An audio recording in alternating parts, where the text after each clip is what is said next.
Hi guys! Welcome back to my YouTube channel. For today's video ay gagawa po tayo ng pickled egg. Tama ba yun? Pickled egg. I-preserve natin yung itlog sa isang garapon. Lalagyan natin ng mga ricado ng suka, carrots, paminta, sukal, asin, at kung ano-ano pa.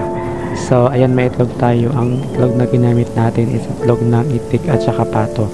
Dahil marami itlog sa bahay, ay nagdala po ako at ayan, nagawa po tayo ng pickled egg. So, let's go!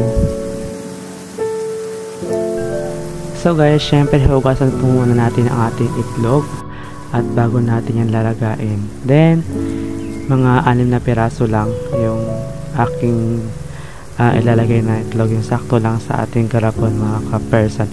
So, ayan, hugasan natin yan at ilalagay natin sa ating rice cooker. At hintayin lang natin yan na magkulo. Tapos, babalatan natin syempre.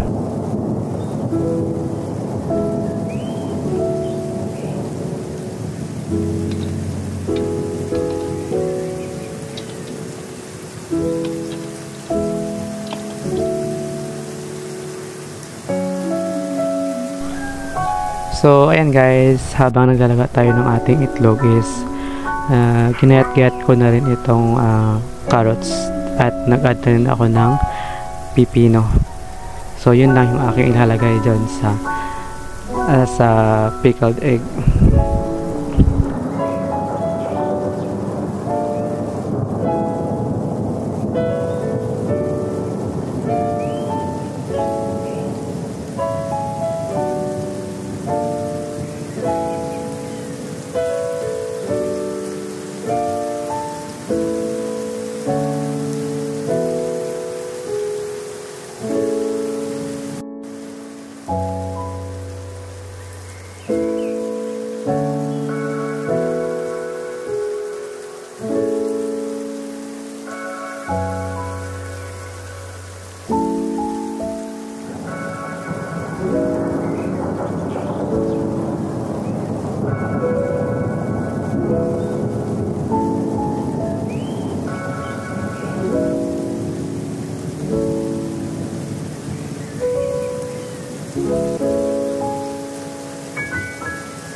So, ayan mga ka-person, luto na yung ating itlog at nabalatan na po natin yung ating itlog. So, guys, pipili tayo kung saan natin ilalagay yan. Kung sa malaking Tupperware na to or dito sa isang bilog na garapon.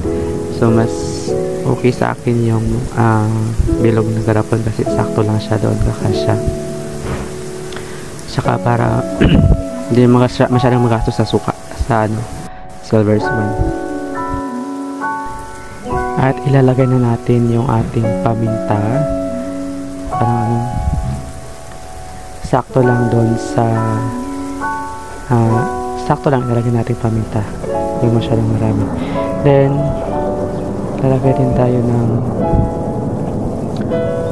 asukal. So sa akin kasi nilagay ko yung asukal is 1 kalahating kutsara. Tapos syempre lalagyan din natin ng laurel, dahon ng paminta. Tapos asin, 1 kutsarang asin. Tapos vinegar.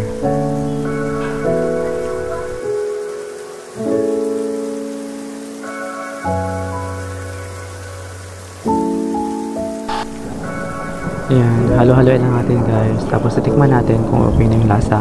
Tapos kung okay na yung lasa para sa atin is ilalagay na natin yung ating mga ingredients. So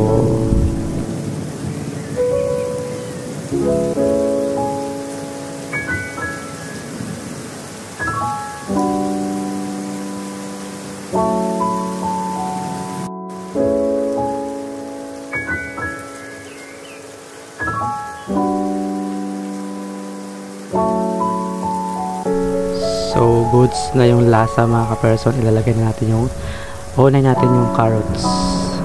Ayan, tsaka pipino. Then ilalagay natin yung ating egg.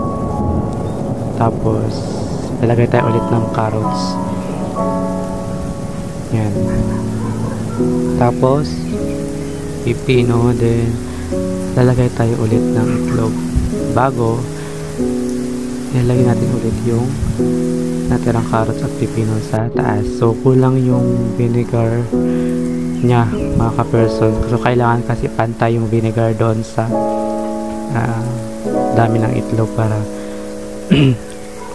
magkapit talaga yung lasa ng ingredients doon sa itlog. So ayan, so kailangan pantay doon yung vinegar. So bibili pa tayo ng isang vinegar mga ka-person.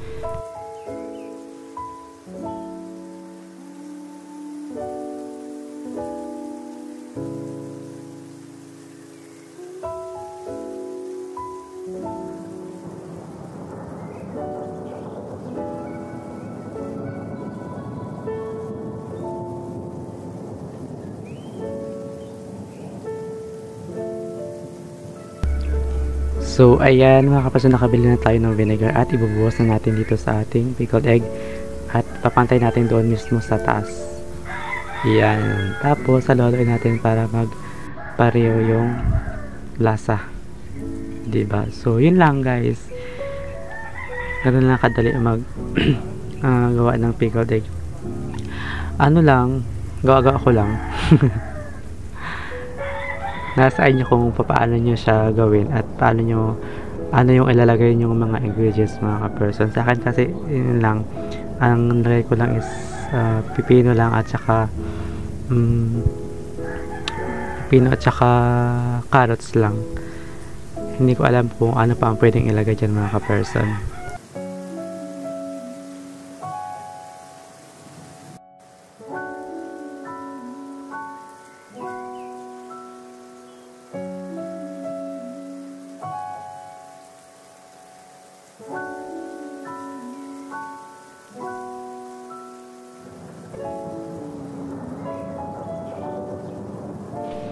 So, ito na ang ating finished product mga ka-person. So, i-marinate lang natin yan. Tapos, ng 2 days. Tapos, so guys, tinikman na natin yung ating ginawang pickled egg. So, ito siya. Halakay na ko sa aking plato. So,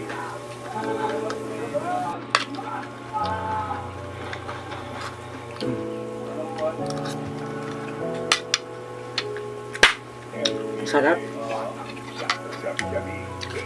Masarap guys. Try nyo rin itong pickled egg. Sarap guys, grabe.